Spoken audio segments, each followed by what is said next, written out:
Well, welcome back, everyone, to OpenLine. We have with us Buford Tune, the owner of the Academy of Personal Protection and Security apps, and a former police officer. Correct.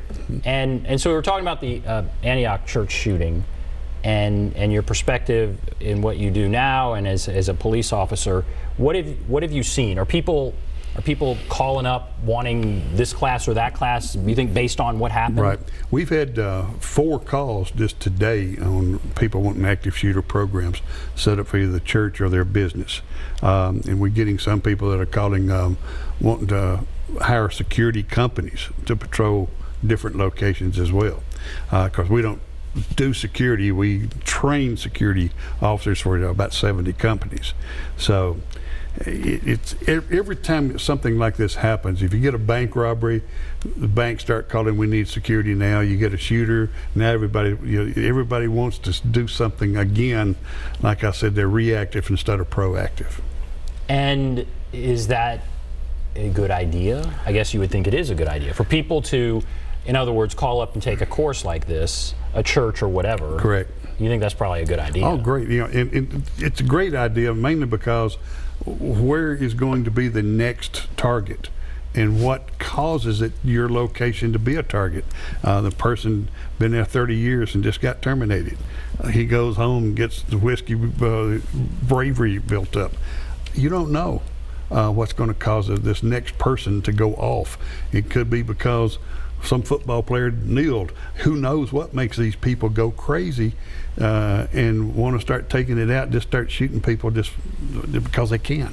And then, are you concerned about, there's a lot of guns out there. Oh, there's a lot. And we can talk a little bit about, I mean, Angela asked a little bit about the gun thing, but and we can talk a little bit about that. But there's just so many guns out there. Say there's someone in a place like this who has a gun, but maybe doesn't have training, and they want to save the situation. Yeah, that could be a dangerous situation, because if you're in a restaurant, a church, or in any location, you may have your security team there, but how many other people sitting in that sanctuary or in this restaurant have their gun permit and have their gun with them, and then all of a sudden something happens and they're going to stand up and either try to fix the problem, which more than likely sometimes they become part of the problem. And what you got to remember is when the police get there and they come through that door, you're sitting there with a gun in your hand, you're no longer the good guy.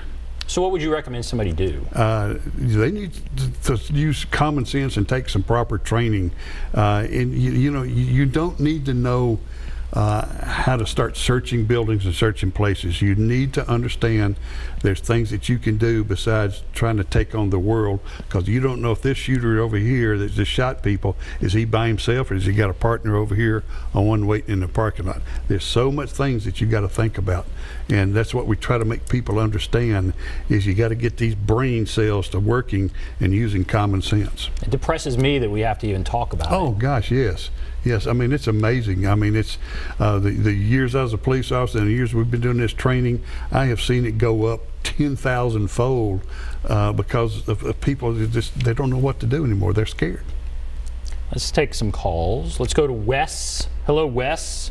Yes. Go right ahead. Yes, I had a question for Buford Tune.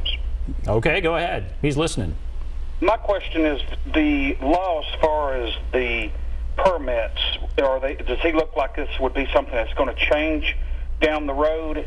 And then also, my second part of that question is, and I'll hang up and listen, prior to the handgun permit law to carry, people carried guns. What changed to make that law come into effect? How did that go about? Because people obviously carried guns way before the permit law. Okay.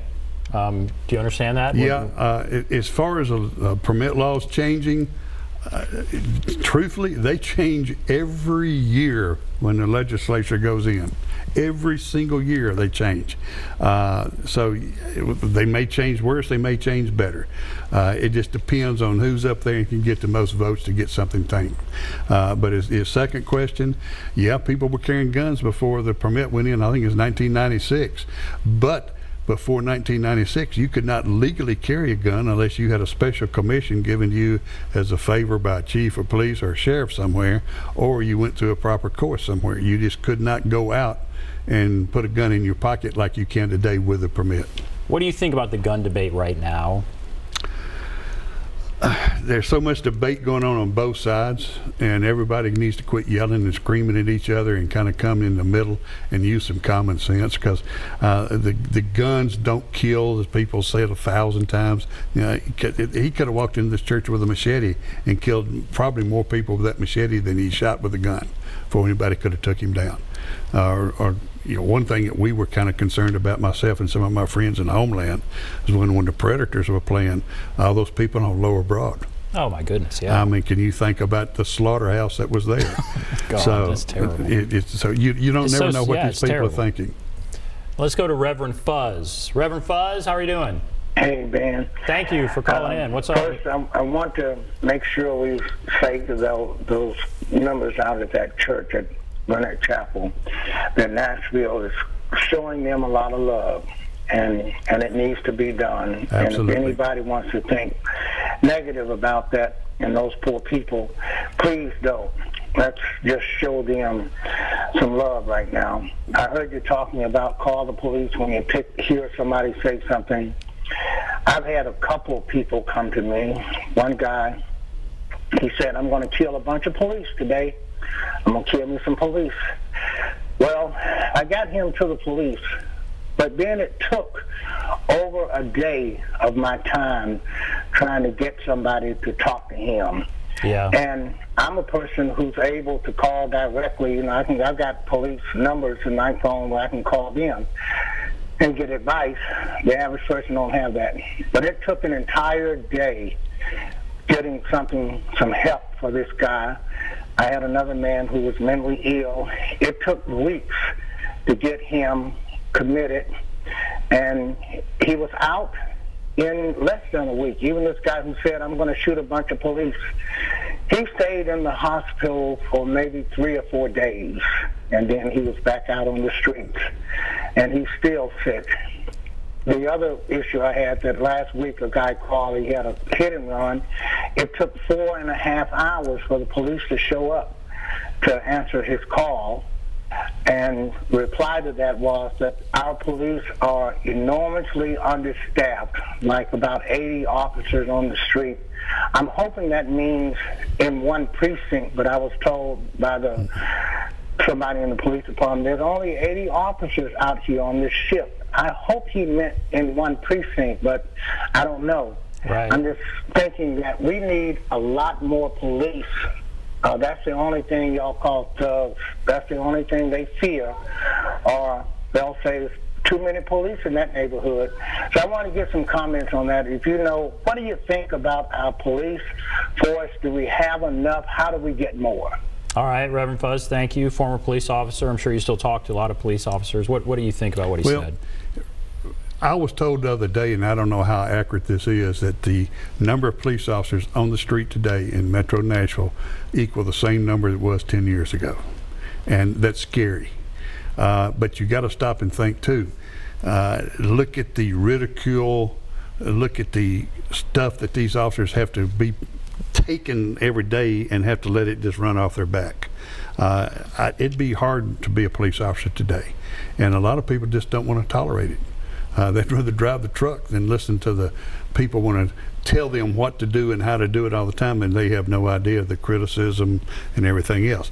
And I agree with the Reverend. I know the Reverend very well, and he's 1,000% right. There's just not enough people out there to answer these calls.